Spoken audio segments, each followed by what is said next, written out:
नमस्ते। मैं हूं डॉक्टर सोमेंद्र शुक्ला और आप देख रहे हैं वैदिक विद्यापीठ। ज्योतिष के विद्यार्थियों के लिए यह वीडियो बहुत महत्वपूर्ण होने वाला है और बहुत शिक्षाप्रद भी होने वाला है।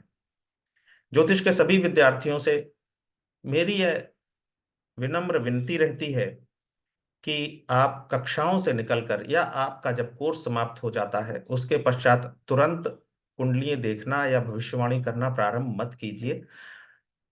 अदरवाइज क्या होगा कि आप जब कुंडली विश्लेषण करेंगे और उसके बाद प्रेडिक्शन करेंगे और कभी प्रेडिक्शन यदि गलत निकल जाती है तो आपको अपनी विद्या पर संदेह होने लगेगा।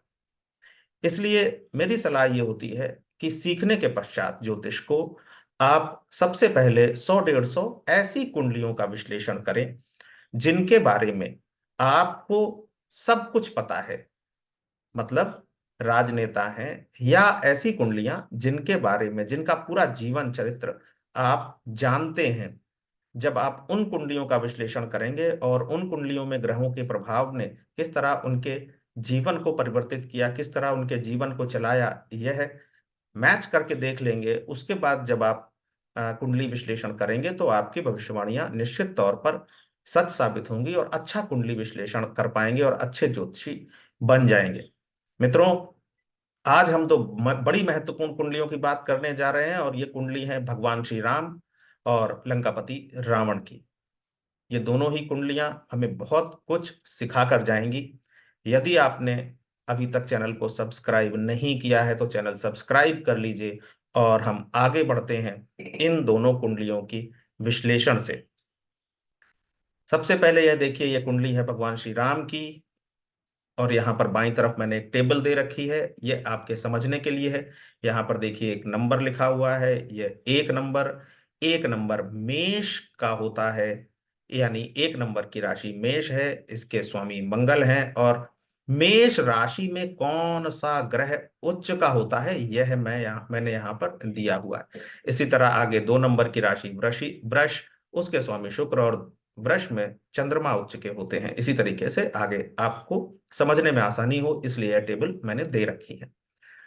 तो आइए भगवान श्री रामचंद्र जी की कुंडली का विश्लेषण करते हैं। सबसे पहले कुंडली का प्रथम स्थान अर्थात कुंडली का जिस भी व्यक्ति की यह कुंडली है, जिस भी जातक की यह कुंडली है, उसका व्यक्तित्व तो कैसा होगा। तो प्रथम स्थान पर चौथे नंबर की राशि विद्यमान है। चौथे नंबर की राशि अर्थात कर्क राशि। तो प्रथम स्थान पर जो राशि विद्यमान होती है उसे लग्न बोलते हैं। तो कर्क लग्न की यह कुंडली होती है। और चंद्रमा जिस राशि में विद्यमान होता है उसे हम राशि बोलते हैं या चंद्र राशि बोलते हैं।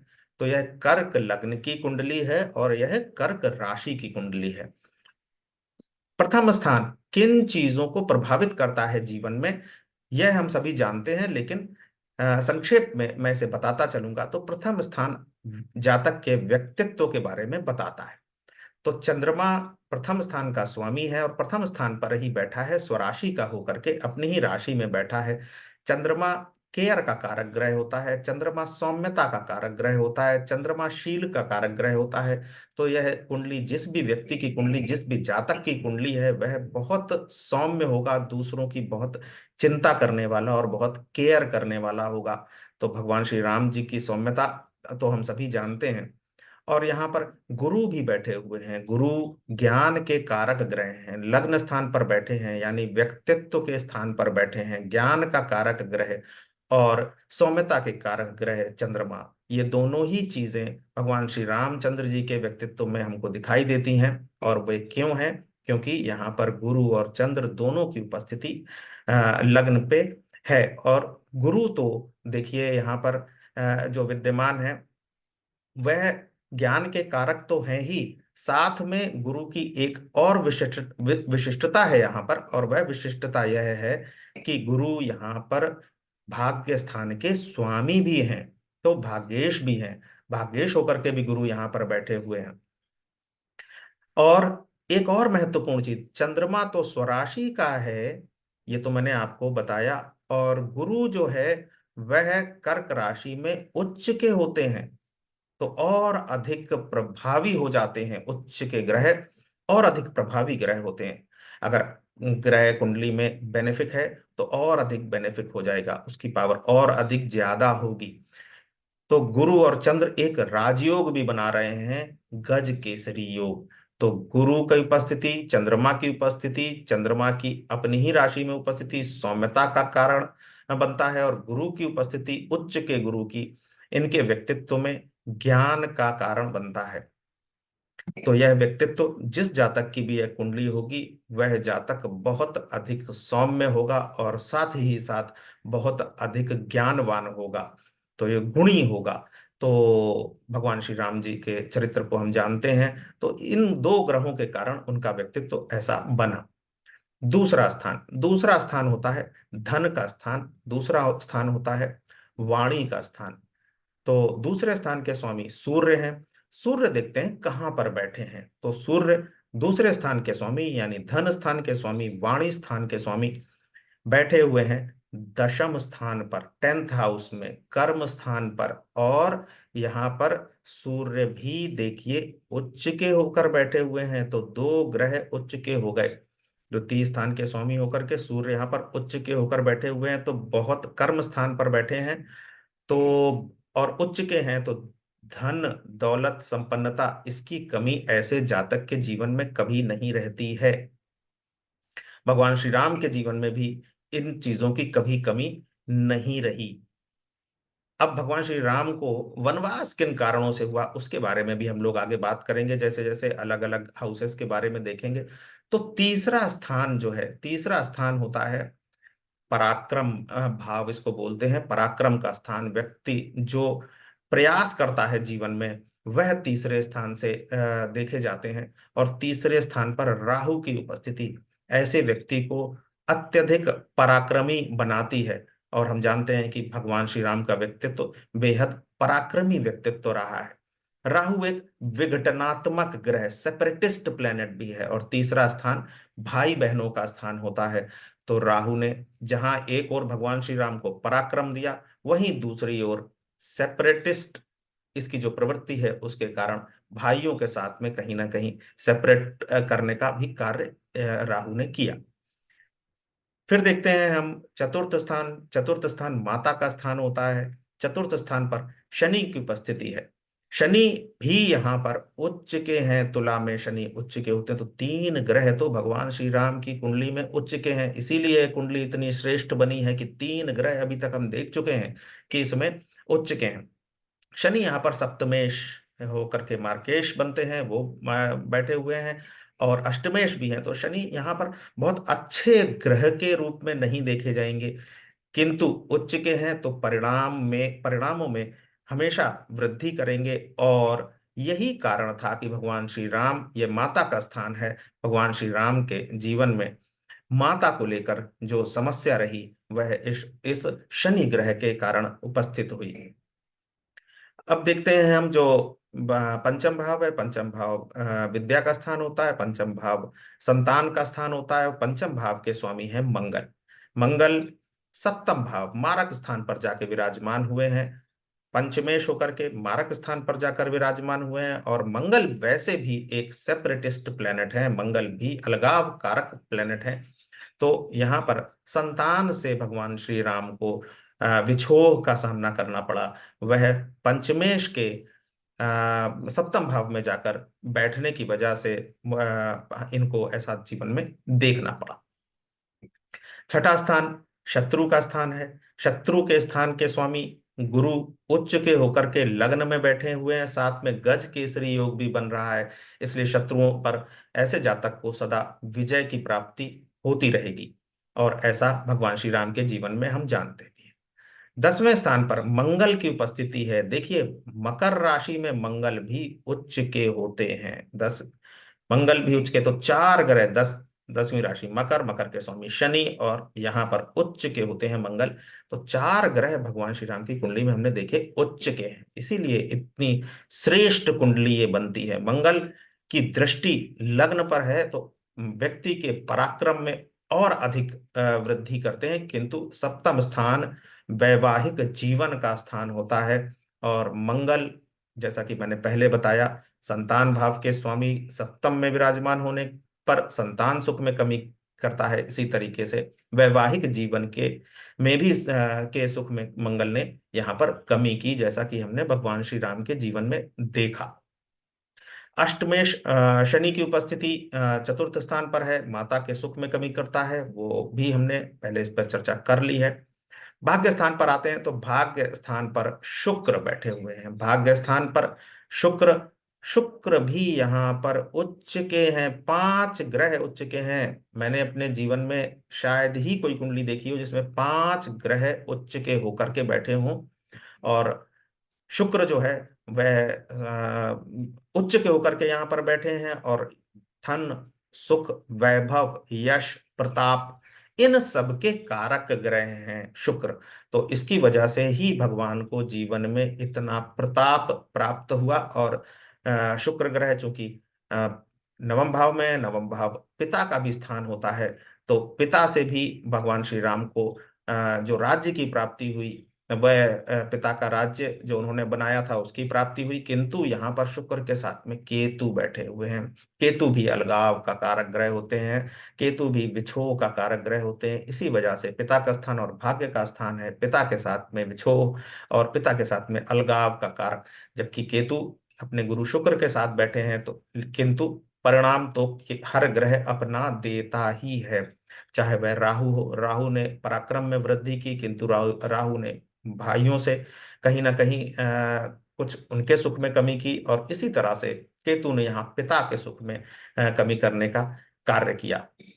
कर्म स्थान 10वां स्थान, ये 10वां स्थान है। 10वें स्थान पर सूर्य की उपस्थिति है, उच्च के सूर्य की।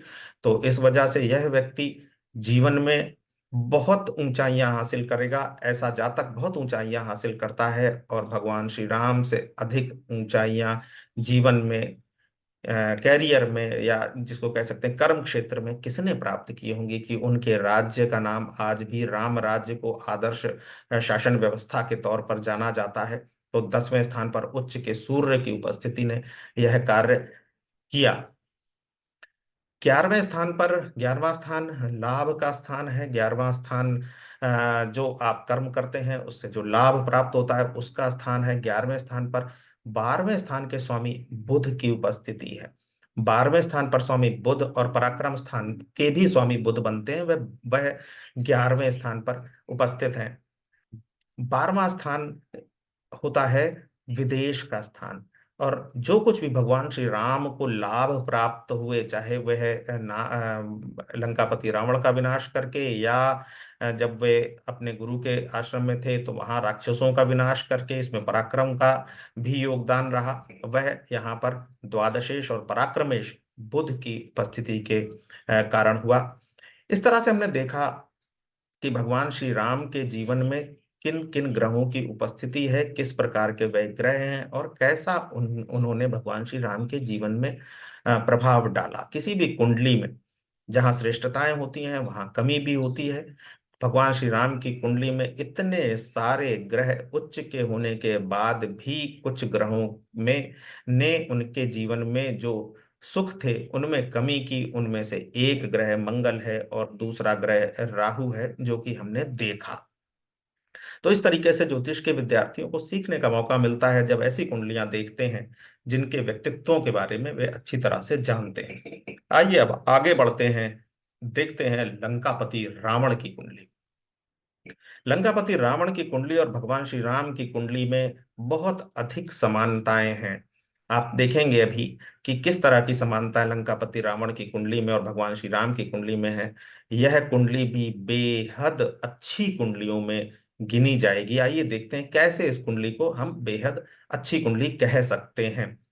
देखिए यहाँ पर लग्न में 5वें नंबर की राशि बैठी है। 5वें नंबर की राशि अर्थात यहाँ पर सिंह राशि विराजमान है, और सिंह राशि के जो स्वामी हैं वो होते हैं सूर्य। जैसे वहां पर भगवान श्री राम की कुंडली में स्वराशि के चंद्रमा बैठे होते थे, यहाँ पर स्वराशि के सूर्य बैठे हुए हैं। चंद्रमा सौम्यता का कारक था, सूर्य गर्व का कारक है, सूर्य प्रतिष्ठा का कारक है।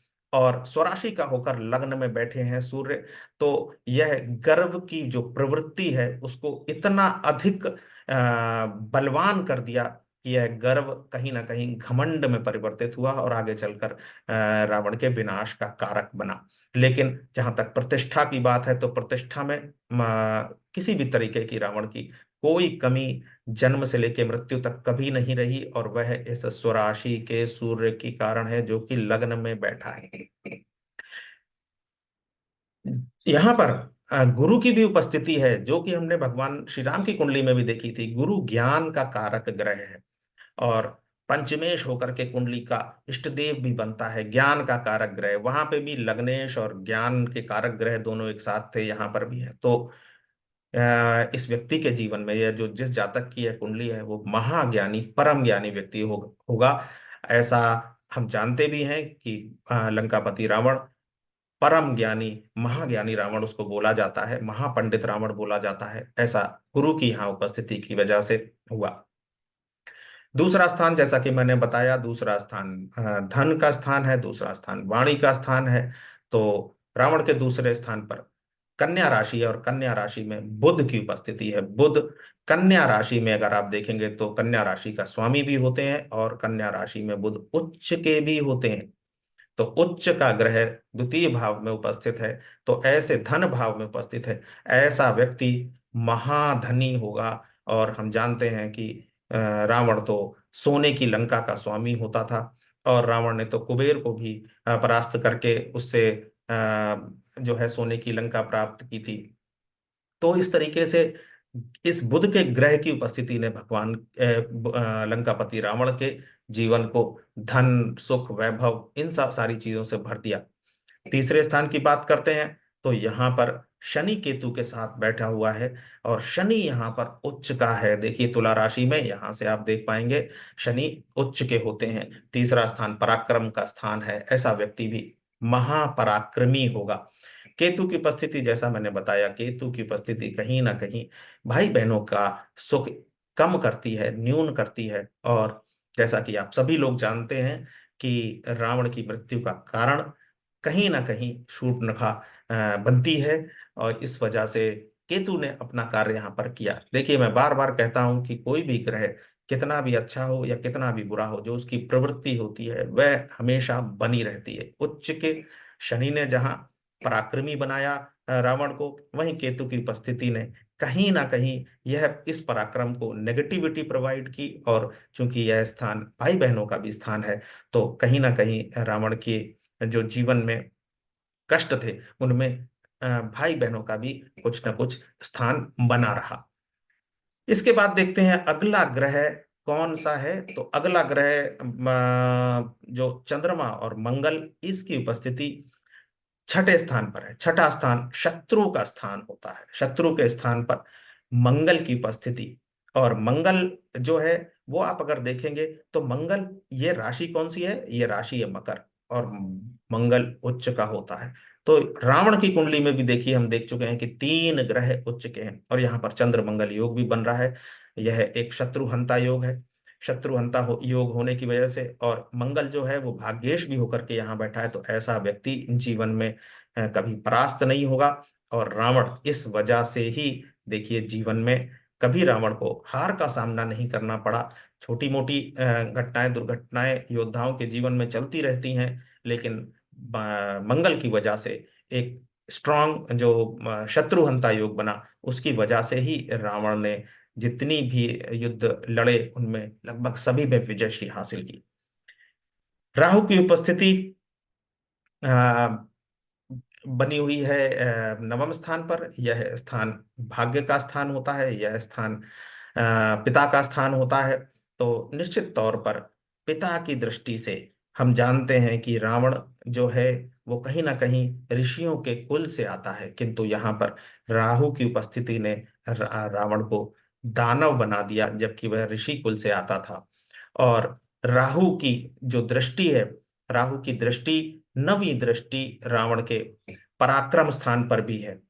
पराक्रम स्थान पर राहु की, सॉरी, सातवीं दृष्टि राहु की पराक्रम स्थान पर होने की वजह से भी रावण का जो पराक्रम था वह बहुत ज्यादा, राहु ने उसको और एक्सपैंड कर दिया। राहु एक्सपेंशन का कारक ग्रह है, किसी भी चीज को भड़काने का कारक ग्रह है, तो राहु ने जो इसका पराक्रम था उसमें वृद्धि का भी काम किया।